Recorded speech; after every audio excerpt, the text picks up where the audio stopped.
नमस्कार, आप सभी का स्वागत है। हिंदी फिल्म और उनके गानों का चोली दामन का नाता है। गानों के बिना हिंदी फिल्मों की कल्पना भी नहीं की जा सकती है। लोग कुछ वर्ष बाद फिल्म की कहानी, अभिनेता, अभिनेत्री सब कुछ भूल जाते हैं, लेकिन गाने नहीं भूलते। 60, 70 और 80 दशक के पुराने गानों को भी आज भी लोग सुनते हैं और गाते गुनगुनाते हैं, क्योंकि हिंदी फिल्मों के गाने होते ही कमाल के हैं। हिंदी गीतों का लंबा इतिहास रहा है और एक से बढ़कर एक हजारों सदाबहार गानों का निर्माण हुआ, जिसमें से अधिकांश गाने अपने सुमधुर संगीत और शानदार बोलों की वजह से लोकप्रिय हुए, तो कुछ गाने ऐसे भी बने जो अपने डबल मीनिंग बोलों और अश्लीलता की वजह से प्रसिद्ध हुए। आज हम एक ऐसे ही बेहद प्रसिद्ध लेकिन डबल मीनिंग शब्दों से भरे हुए गाने को प्रस्तुत करेंगे, जिसे अश्लीलता फैलाने के कारण बड़ा आलोचना झेलना पड़ा था और मामला कोर्ट तक गया था। यही नहीं, 32 संगठनों ने गाने पर प्रतिबंध लगाने की मांग की थी और अंत में गाने पर प्रतिबंध लगाना पड़ा था। कौन है वह गाना, क्या है पूरी कहानी, हम विस्तार पूर्वक चर्चा करेंगे। लेकिन आगे बढ़ने से पहले कृपया चैनल को सब्सक्राइब करके बेल आइकन अवश्य दबा दें और वीडियो के अंत तक बने रहें। वर्ष 1993 में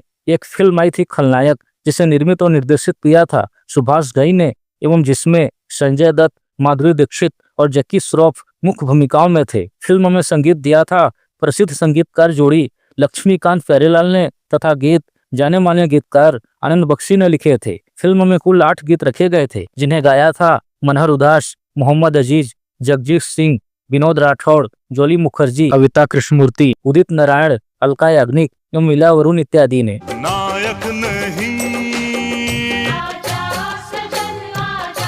पालकी में होके सवार, चोली के पीछे क्या है ऐसी तेरी याद, ओ माँ तुझे तेरे से आना। सुन सुन सुन मेरे नन्हे सुन। यह फिल्म और इसके गाने दोनों सफल रहे थे। यह फिल्म 1983 में कमाई करने के मामले में दूसरे नंबर पर थी और ब्लॉकबस्टर साबित हुई थी। खलनायक को 39वें फिल्म फेयर पुरस्कारों में कुल 11 नॉमिनेशन मिले थे। वर्ष 1993 में खलनायक के लगभग 1 करोड़ एल्बम बिके थे, जो उस वर्ष सबसे ज्यादा बिकने वाला एल्बम बना था। हालांकि इतना सब होने के बावजूद भी यह फिल्म अपने एक गाने को लेकर बहुत विवादों में रही। वह गाना था चोली के पीछे क्या है। चोली के पीछे क्या है, चोली के पीछे। अपने रिलीज के वक्त ये गाना विवादों में आ गया था। गाने के बोल से लोगों को आपत्ति थी। उस वक्त लगभग 32 संगठनों ने गाने का विरोध किया था। दिल्ली के रहने वाले वकील आरपी शुक्ल को यह गाना पसंद नहीं आया था। उन्होंने कोर्ट में गाने के खिलाफ अर्जी दायर की थी। उन्होंने अर्जी में कहा था कि गाने के बोल भद्दे, अश्लील और महिला विरोधी हैं। उन्होंने कोर्ट से कहा था कि गाने को सेंसर बोर्ड से कहकर तत्काल डिलीट करवानी चाहिए। इसके अलावा उन्होंने मार्केट से इसके सभी कैसेट को वापस कराने का भी अनुरोध किया था। हालांकि कोर्ट ने कहते हुए मामला खारिज कर दिया था कि गाने में ऐसा कुछ भी नहीं है जो कि आपत्तिजनक हो। कहा जाता है कि जब इस गाने का लोग विरोध कर रहे थे, तब बाल ठाकरे आगे आए थे और उन्होंने कहा था कि गाने का विरोध न करें, गाने में कोई अश्लीलता नहीं है। हालांकि कोर्ट को इस गाने में भले ही कोई अश्लीलता दिखाई नहीं दी, लेकिन दूरदर्शन और ऑल इंडिया रेडियो ने गाने पर बैन लगा दिया था। चोली के पीछे गाने को कोरियोग्राफ करने वाली सरोज खान ने एक बार इंटरव्यू में बताया था कि पहले गाने को सभी ने करने से मना कर दिया था, हालांकि बाद में सभी सहमत हो गए थे। निर्माता निर्देशक सुभाष घई ने एक इंटरव्यू में बताया था कि जब आनंद बख्शी ने फोन पर पहली पंक्ति लिखवाया तो मेरे हाथ से कलम छूट गया। चोली के पीछे क्या है, चोली के पीछे। मैंने कहा, बख्शी साहब यह क्या है, मुझे मरवाएंगे क्या? बख्शी साहब ने कहा, आगे तो लिखो। और जब उन्होंने गाने को आगे सुनाया तो मुझे अच्छा लगा। उन्होंने आगे कहा कि फिल्म खलनायक की सबसे खास बात जो मुझे याद है वो है जब लोगों ने चोली के पीछे गाने को अश्लील करार दिया था। यह उनके लिए एक त्रासदी थी, यानी बहुत बड़ा झटका था, क्योंकि उन्होंने इस गाने को लोकगीत की तरफ बनाया था और इसे आर्टिस्ट के तरीके से पेश किया था। लेकिन जब यह फिल्म रिलीज हुई तो इस गाने का जमकर विरोध प्रदर्शन हुआ था। हालांकि सुभाष घई ने अभी बताया कि इस गाने को लेकर एक बड़े अखबार ने लिखा था, यह गाना भारतीय सिनेमा का एक शानदार नमूना है और यह मेरे लिए राहत की बात थी। संगीतकार प्यारेलाल जी ने भी चोली के पीछे गाने पर अपनी राय रखी थी। उन्होंने कहा था कि संजय दत्त का किरदार बहुत ही क्रूर आतंकवादी का था। यदि उसको रिझाना है तो भजन तो गाएंगे नहीं, यदि चोली के पीछे अंदर बाहर नहीं करेंगे तो वह कैसे फंसेगा। उन्होंने आगे कहा कि वैसे भी वह लक्ष्मीकांत प्यारेलाल का गाना नहीं है, बल्कि आनंद बख्शी का है। एक बार इस गाने को गाने वाली अलका याग्निक से भी पूछा गया कि आपने ऐसा गाना क्यों गाया, मना कर सकती थी, तो उन्होंने कहा कि सभी ने इस गाने को इसलिए किया क्योंकि यह फिल्म सुभाष घई की थी। मैं उस समय बहुत नई थी, जबकि इस गाने को बहुत बड़े बड़े लोग सुभाष घई, लक्ष्मीकांत प्यारेलाल, आनंद बख्शी, माधुरी दीक्षित करने के लिए सहमत हो गए तो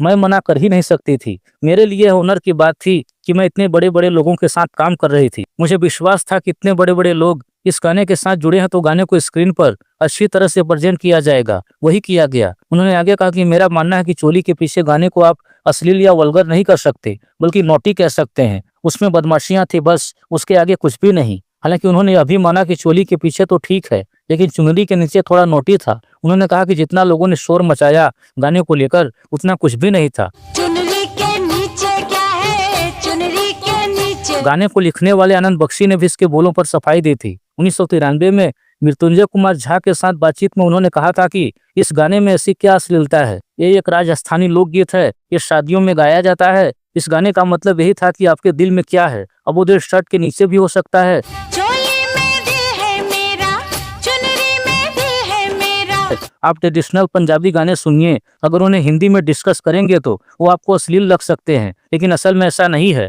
आनंद बख्शी ने सफाई देते हुए कहा था कि गाने के बोल बिल्कुल भी अश्लील नहीं थे, बस लोगों ने इसे अश्लील समझ लिया था। माधुरी दीक्षित ने भी गाने को सही ठहराया था। उन्होंने साल 2014 में एक इंटरव्यू में कहा था कि लोगों ने फिल्म देखने से पहले गाने का विरोध किया, लेकिन जब उन्होंने फिल्म देखी तो नजरिया बदल गया। लोगों को पिक्चराइजेशन पसंद आया। जो पहले विरोध कर रहे थे, ये बाद में इस फिल्म और इस गाने के मुरीद हो गए।